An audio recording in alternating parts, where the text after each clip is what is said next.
My name is Alistair Bain and today I'm going to be presenting a video to you detailing how to operate within a 4-1-4-1 system.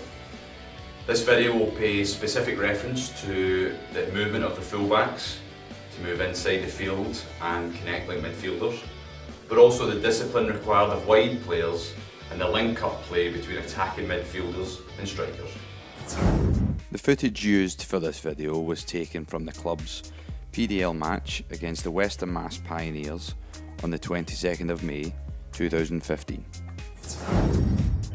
As an introductory item to this analysis, I wanted to make reference to the specific areas in which we look to build from and why.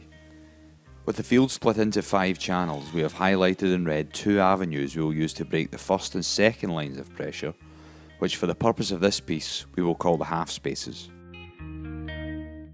As you will see from the lineup, we shift away from our 4-1-4-1 shape into a less conventional shape when we're building from the back. We believe this will counter the opponent's forward press in a traditional 4-2-3-1 as we look to split their forward line and find the gaps in their midfield. What's important to note in this image also is how our conventional midfielders, the 8 and the number 10, now form a higher double number 10 role and are no longer required to be part of the first building phase. By condensing the space from which we are starting play, we believe that by drawing a more aggressive press from the opponent, we will be able to utilise the half spaces and penetrate the opponent's backline far easier. In this first phase, you'll notice that the goalkeeper rolls the ball out to his centre backs that have split the width of the box.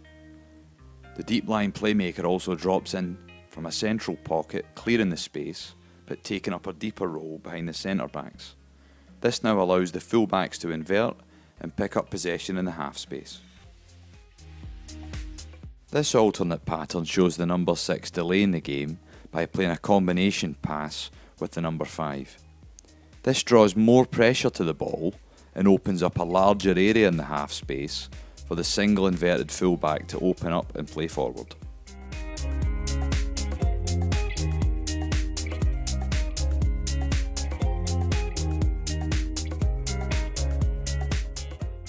In this instance, it would appear that the opponent has formed a higher, tighter press on us. However, with the 11 dropping slightly deeper to overload play, it affords the defenders an out ball in which to break the forward press.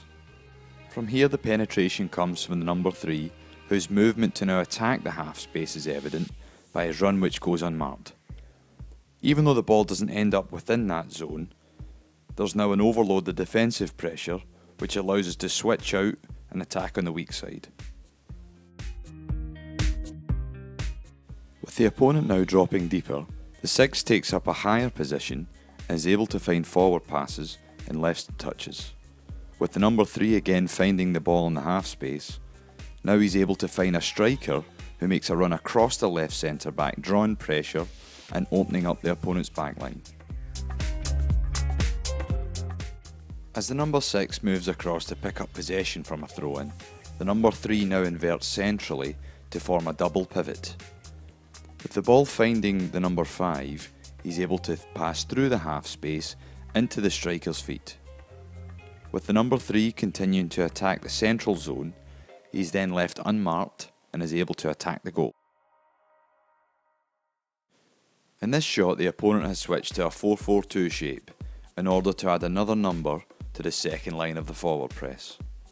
With their midfield 4 pinching in centrally to counter our team attacking their half spaces, they now leave themselves exposed to a weak side diagonal pass.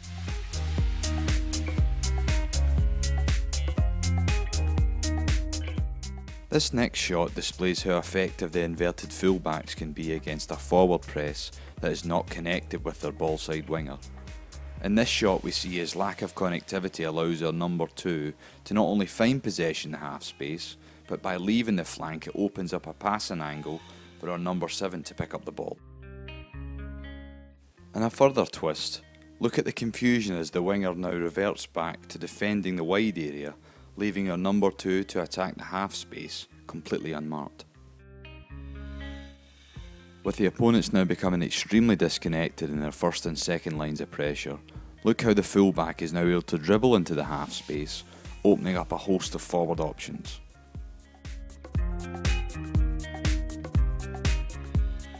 This particular shot illustrates the domination inverted fullbacks can bring, as it first of all creates a double pivot between the 3 and the 2 who are now in central positions together.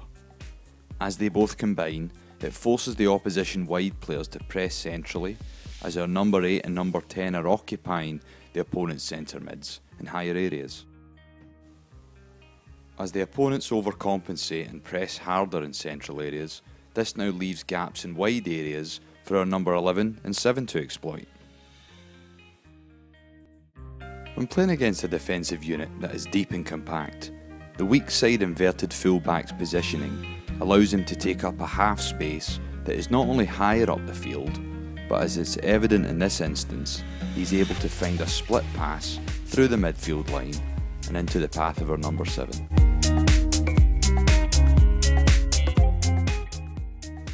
In this final piece of footage, we see that by taking up a central position, the number 3 is not only able to help the number 6 in ball rotation, but his movement to attack the half space and get into the final third allows him to create an attacking opportunity on goal.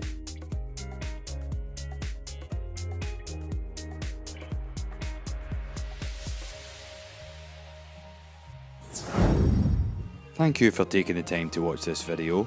If you'd like to contact me directly, you can do so via Twitter, @AliBain, or you can visit my personal website, coachbainmuse.com.